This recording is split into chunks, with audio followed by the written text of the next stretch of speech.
That one? This one? That one. Yeah, okay, 4K. We gotta get the 4K. Hello, Psycho backers. Happy holidays. I'm here with Zach McClendon. Once again, my name is Tim, and we're here to give you an update on our progress on Psychonauts 2. So close to the holidays, before we take off, we thought we'd just show you some cool things, including rewards that are in progress and are close to their final designs that a lot of backers are going to get. Get an update on the production, and then see some new cool things. New characters. New characters we're very creating special for the game. characters. Yes. So we've been working on a lot of the physical rewards that people have signed up for, including a cool T-shirt done by Rex Crowell from Knights and Bikes fame and Tearaway and Little Big Planet. He's an awesome artist, has this cool new looking shirt. It's obviously gonna be CG'd on our bodies. We have a new poster from Scott Campbell, Scott C. A lot of the game takes place around the Psychonauts headquarters, so it's gonna be Sasha and Mia and Coach and Truman and some new characters who haven't friends met and yet. new. New friends. And a black velvet painting from Nathan Bagel Stapley. Which is the first time he ever painted on black velvet. He had to learn how to do it. He did not know how to do it. Yeah, so I'm all about black velvet right now. It turns out you have to wash the velvet before you put on it. Oh, interesting. I'm a big black velvet fan. And I've seen it, and it's cool, and I want to steal it, but I think a backer is going to get it. Someone gets the original, and then there'll be prints for other people. And Peter Chan. That one's actually going to be a piece of concept art for the game. We're going to pick one of the nice pieces of concept art, and someone will get the original, and then we'll make the rest into nice posters. That is some art. We have a more final look of our Raz figurine that we're doing for the backers. Look how cool it is. 3 inches mini? That's a loaded question. So those are all going into production, and they'll be done as soon as they can, and we'll get those out to backers as soon as we can. Great. Let's talk about the game. Talk about the game. How's the game going? Game's going really well. We showed off first playable in the last big update. Do people know what first playables?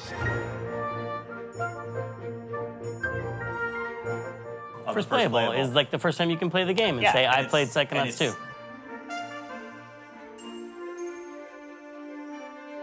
It's sort of like on the pass, no pass. It's a good version of the game as opposed to a big pile of mess, which is what we had up until then. And now we're working through production. We got 5 full level teams. We're working on brains, we're working on more of the hub, we're working on gameplay systems, we're working on powers, we're working on all kinds of crazy stuff. And we know a lot more about not only kind of the size and the scope of the game we're going to make, but how long it takes us to make that and how long it's going to take us to make that good. And that's all really good news. The less good news is because of that, we now know that it is not going to be done in 2018. Wait, cut. I didn't agree to this. We do know about... But we are making great progress? I mean, we are making great progress. And we do know about how long it's going to take, but we don't really want to say anything until we can get a firm date for people. We don't want to be a thing where it's like, well, we think it's here, and then it might be here or there. We want to know exactly where we're going to land and sort of communicate that when we have the exact information. that sounds reasonable. But the good news is, we want to give it the time to make it something that that we love and that the fans love, and that sort of continues the legacy of Psychonauts 1 in a real meaningful and special way. Yeah, and the game's obviously making great progress, and we don't want to release it before it is great. So that's what we're going to do. Yep. And now we can look at actual stuff from the game. Yeah, we're going to show some of the new characters. One of the nicest things about working on Psychonauts 2 is, Psychonauts 1 took place in a little camp, and it was such a small slice of that world, and this is the first time we're sort of going out into the larger world, and there's so much new stuff to make, including because the holidays are all about family. Raz's family. Raz's family was alluded to in some vaults in the first game. Yeah, there was. Well, I mean, his dad shows up. His dad was obviously a major part of Psychonauts 1. And in one of the vaults, there was a picture of all of Raz's family. The Aquatos doing their big high wire tricks. Yeah. They were famous for. But we got the chance to work with Scott again to sort of bring these characters to life, starting from that little tiny sketch in the vault. Oh my goodness. When was the last time we talked to Scott? His beard's just getting huge. And I feel like, in my mind, I'm like, oh, I can't wait to work with those shapes again. I can't wait to do that with a renewed strength that I've built through the years. I feel like really excited to revisit it. This is stuff I was always really excited to get back to, because in the first game we did develop a lot of his family history and why it leads to him having the special powers and weaknesses that he has in the first game, and getting to go back and look at, what caused that and how it's not over yet. His backstory's not over. And how it's... I guess backstories are technically over, but some of those... You're always making new backstory. Events are coming into his future. Yeah, and how that maybe relates to the Psychonauts history also. But yeah, so I mean, the process first is sort of figuring out, some real high level, what is this character's personality? What do they need to do in the story? Is there anything that's important visually to come through with them? For Raz's family, we wanted them to obviously all feel like they were part of the same group and have a family resemblance. I don't know, I think that's a little bit more just. I think it's like that's part of their stories. They've been forced to do this because of the curse. They've been forced to like have a really rinky-dink circus. They can't join the big circus because they'll die in water and all that stuff. So I think that part of it where they're kind of suffering. They're seen as kind of like doing the best they can with what they have, I think is good. Psychonauts characters are all over the map. Scott does a lot of initial exploration of just body shapes and body types and how these characters could be. This is initial early explorations of all the characters. And there's a note there, wonderful hair all around, just in case. That they all should have. This one's kind of a kidney bean skateboard. I like the kind of teen heartthrob. He looks like he's because he's misunderstood. He's kind of mad. He's kind of mad at Raz. Yeah. And I think that's cool. Right, yeah. Like some version of this sort of like tight acrobat ballet thing with all the binding, but with the cape. Like I think all of these are good. It's sort of finaling in on one. And definitely the bows on the knees for Dave Russell's pleasure. Modeling pleasure. You can actually model that stuff out now because it's not, we're not going to probably be polygon bound by the characters the way we would have been in Psychonauts 1. So, have I said no yet? No. I don't think I've said no. You've probably seen my eyes bug out in my head, but yeah.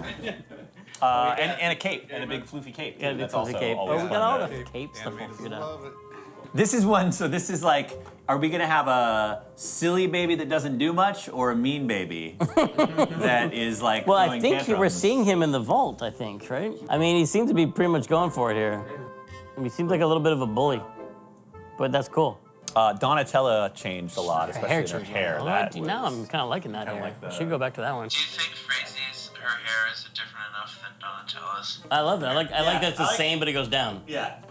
Looks like it's got She also has like one little thing that hangs down the back. See that one? We spent a lot of time talking about silhouettes. And we want all the characters lined up and make sure they all have distinct silhouettes. So if they're like across the level, you can still go like, that's Murtala's hair. That's Here the they pretzel. are. Line them all up, do some more pushing and pulling. We've had a couple of group casts like this, and it's interesting for a character design perspective because we end up having to sort of do a pass on all of them, then sweep back, put them all together, adjust them a little bit, then do some colors on them, then bring them all together and adjust them a little bit. Because sometimes we've had the thing where we design 3 characters and then you put them next to each other and realize they all have purple skin, and it looks weird for some reason. He put Sam next to Lizzie, and they're both very dark blue, blackish colors. Oh, okay. Like Morris and Norma have the same color scheme now that I see it. See, this is, we got to make sure we look at these together. And then Scott also usually does some Mood board. material call-outs. What's all the materials made out of? Because it's not necessarily clearly apparent from the sketches. And then what we've been doing also is having Bagel do, Bagel's got a really, really great sense of color. And so we've had him do color passes on all of the characters. It's like pink on the top and the underside is light color. I think that works kind of cool. Like, because it seems like that would be, they'd have a nice satin inside and the outside would be more like a heavy cloth or something like that, you know? They're a humble circus. A dozen years of hard circus performances. They're all... A lot of elephant shit on them. Yeah, that's right. More colors, more colors. Less colors. Less colors, fewer colors. Some shading. This with shading, and he does sort of a lighting pass on it. To see how it Ba-bam. goes. Ba-bam, there Done. they are. Neat. Yeah, these are great. We're gonna model these. We're done. So one of the characters we wanted to meet was Frazee, which is his older sister, and she's got a really cool design, so I think everybody just wanted to see her in 3D as soon as possible. I want to make a game about Frazee. So that's the character that I've been working on for the most, so she's been fun. You know, first we get the models and they get rigged up, and that's always kind of an interesting thing because in a lot of video games that you work on, you know, characters are kind of human in a normal way, and a lot of Scott's characters have their eyes in weird places, and they've got strange clothing, and they've got weird proportions, and so it's a real challenge in a good way for the animation team and our technical artists to figure out how all of these pieces move together. Sometimes it's a challenge, but it's good. I love his characters. I'm glad that they're weird. Her head's kind of big, but that's pretty normal for Scott. Sometimes big heads have been hard. With Psychonauts, it was hard because it's hard to get arms to reach straight up because the head is so large, the arms go through. She has to have like a sigh. If she has to play some lines, you know, then they can kick this animation off as she's kind of talking. They'll do a automated lip sync So the mouth is moving.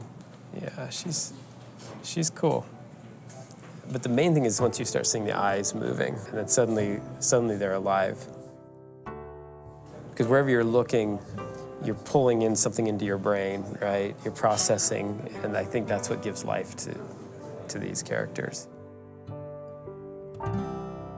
That stuff all looks amazing. I love Raz's family. It came together so nice. And that's our update for the holidays. And now we're all going to take off. And you guys have a happy holidays. And you too Happy as New well, Year. Zach. And that's it for now. We'll see you next time. Next time. Bye. Oh, we're not handshaking. I thought we were handshaking again. Oh, man. Should you do it again?